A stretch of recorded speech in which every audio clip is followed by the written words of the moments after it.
And somehow I ended up on the side of Protestant versus Catholic TikTok. And it's been fun hearing both sides. And don't get me wrong, I'm a girly that loves a lot of the Catholic tradition in the sense I love what the church looks like. I love the respect and the awe you have when you go in there and you're like, oh my God, this is the church. I'm going to walk into the presence of God.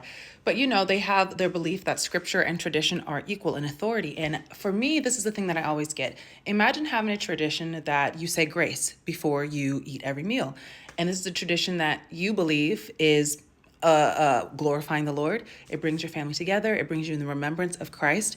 It's not stated in scripture, but it's a tradition that you believe to be biblical. And so you follow that tradition. Here's my thing. If the scripture laid out for me not to say grace before my meal, I would not say grace before my meal. Even though it's a great tradition, even though tradition has been passed down from generations, even though that tradition is thought of to be glorifying the Lord, if it were laid out for me that this is not something the Lord would have his people to do, even if it was heavily implied that he looks down upon such behavior, I would not do it.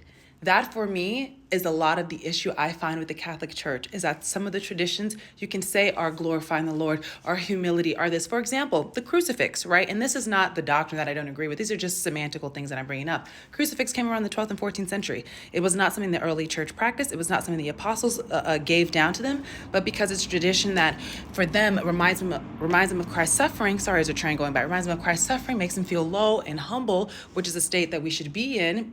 Presumably the Catholic Church believes to honor the Lord in his suffering. It's what they do.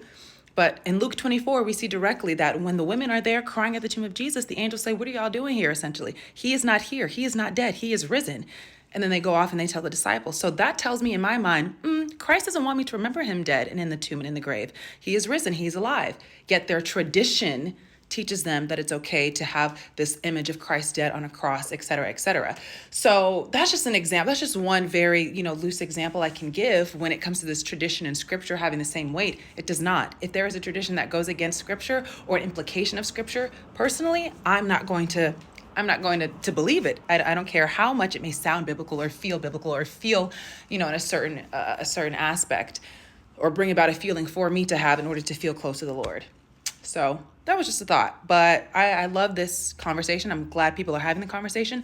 I'm a Protestant who knows why she's Protestant, not just because I'm not Catholic. I think that's very important. And yeah, love hearing different perspectives. But there are things that are wrong with the Protestant church that I can say for sure. I think there's order that needs to be reestablished, but I believe in Protestantism and I do not believe in Catholicism.